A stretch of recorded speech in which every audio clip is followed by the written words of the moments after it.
साहेब तुम्हाला अर्धा तास ठीक आहे, काय हरकत नाही. 2 गाणे सादर करतो आणि विचार झाल्याचे गाणे मी सादर करतो. पहिला गाणं बिरसा मुंडाचं ठीक आहे, काय हरकत नाही.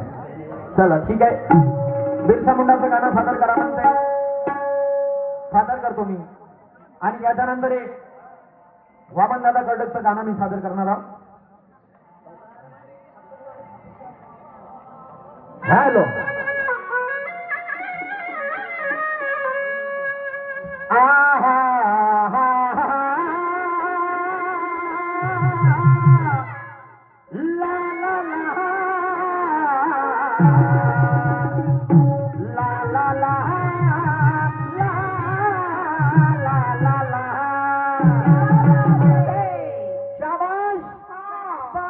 क्या बात है.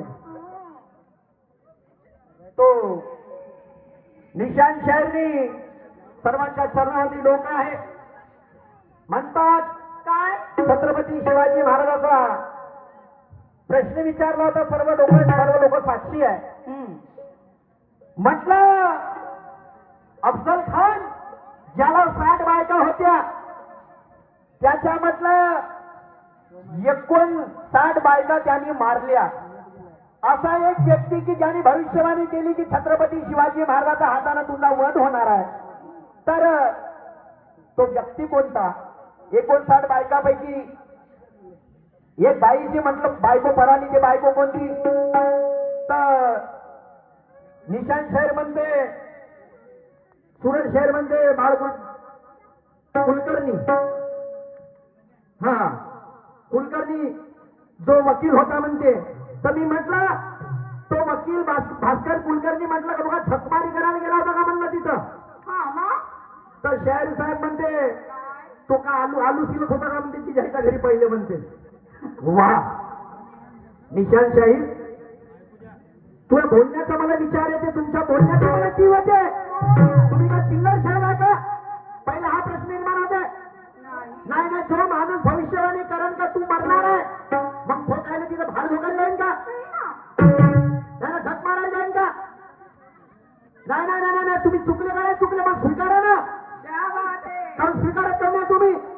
आणि मला म्हणते तुला आपल्या प्रश्नाचं उत्तर करणार. हो सांगतो ना मी सांगतो. नाही कोण म्हणलं, पण तुमच्या बुद्धीला कोणता नेट लागन? नाही नाही, तुमच्या बुद्धीला कोणता नेट लागन? आणि म्हणून मी मोठा लहान कोणी मोठा घास घेणार नाही. समजलं का शाहीर साहेब? ते मी शाहिरी करणार नाही. आणि मला म्हणते विचारधारा मांडा कोण आम्ही मांडली नाही का पहिल्या फेऱ्याने? कारण तुमचं लक्ष कुठे भानावर नाही का डोकं तुमचं की खाण्यात मग ना तुम्ही काय विषय अंधाराकडून उजेडाकडे नेणारी वाटचाल मांडली मी. सांगितलं लोकांना दैवाला कधी फोडला अमाशा पौर्णिले भूत खेद राहत नाही हे लोकांनी मांडलं. अध्यात्म आणि विज्ञान दोन्ही बाजू या लोकांसमोर मांडल्या. ते पहिल्या फेऱ्याची शायरी करून गेलो. शाहीर साहेब आणि तरी मीच मोठा आणि म्हणून काय म्हणतो बानवणं स्वतःची हुशार म्हणणाऱ्याला हे लोक मूर्ख म्हणते. याचा गाऊपणा पाहून ते शेमळ पोट त्याच्यावर तंते.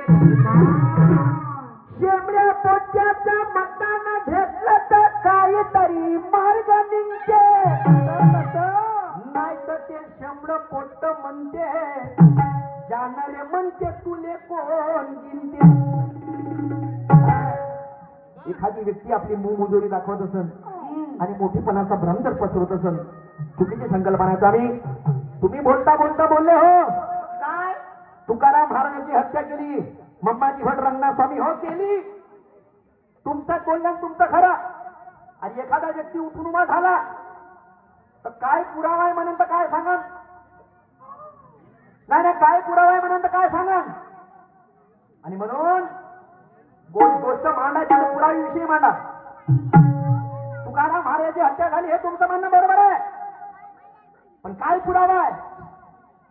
मान्यवर शाहीर साहेब तुकाराम महाराजांचे चिरंजीव होते नारायण बुवा आणि त्या नारायण बुवानी छत्रपती शिवाजी महाराजांना पत्र लिहिलं. छत्रपती शिवाजी महाराजांना पत्र लिहिलं की माझे वडील या तारखेला त्या पत्रामध्ये नमूद केलं का गुप्त झाले. गुप्त म्हणजे लापता झाले. मान्यवर शाहीर साहेब तो एकमेव कागदोपत्री पुरावा आजही उपस्थित आहे की तुकाराम महाराजांची हत्या झाली म्हणून. नाही तर लोक सांगतात होळीच्या दिवशी मम्माजी भट रंगनाथस्वामीनं तुकाराम महाराजांची हत्या केली हे तुम्ही न सांगितलं. शाहीर साहेब अशा अनेक गोष्टी आहे हो अनेक गोष्टी आहे. कोंढा नागनाथ मंदिर सर्वांना माहित आहे.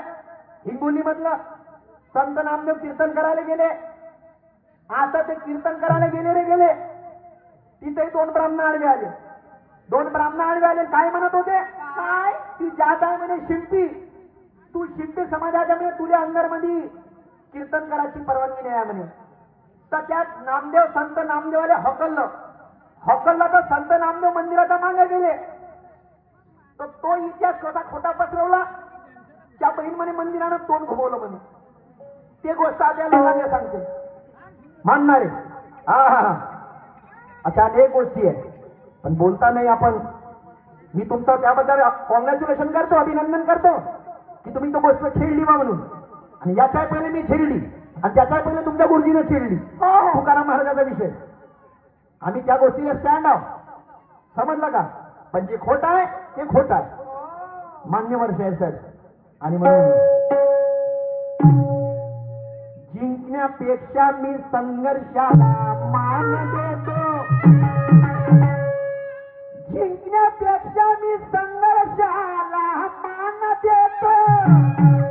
अच्छाईपेक्षा मी बुराईला कान देतो. जिंकण्यापेक्षा मी संघर्षाला मान देतो. अच्छाईपेक्षा मी बुराईला कान देतो. आवश्यक नाही ते प्रत्येक मनुष्य आपल्यासाठी ताली वाजवेल. कोणी आमच्या कीर्ती तर कोणी आम्हाला बोलल्यानं वाजवेल. पतंग जरी किती मोठी असली तरी धाग्याशिवाय वरती जात नाही. आणि जर वरती गेली तर ते पतंग छतरल्याशिवाय राहत नाही. विचारधारा जगापासून मांडा. किती लोकांना माहित आहे जय भीम नाराची सुरुवात कोणी केली. किती लोकांना माहित आहे रमाई नाव कुठून पडलं. किती लोकांना माहित आहे बाबासाहेब नाव कुठून पडलं. आणि म्हणून सांगायला बसलो तर हा दिवस नाही. हे म्हणजे 9 घंटे म्हणे एकट्याला द्या आणि मी एकटा पुरवतो. अवकाचा माहीत पुढी कॅपॅसिटी दम ठेवतो तेवढा. 9 घंटे मला म्हणतो एकट्याला एकटा सांगतो मी. आणि एकही विषय मा मस्तकर मारून द्या का थोडं शेअर तुला हा विषय मांडायचा. जर नटून जाईन तर भाग तोड नाही वाले. वा वा शाहीर साहेब हा अंतकरणातून माना ते आम्हाला माहिती आहे. आम्ही काय केलंय आणि काय करत आहोत महापुरुषासाठी. त्या गोष्टी मी सांगणार नाही. तुम्ही म्हणाल तर पुढच्या फेरात मी बोलून दाखवीन.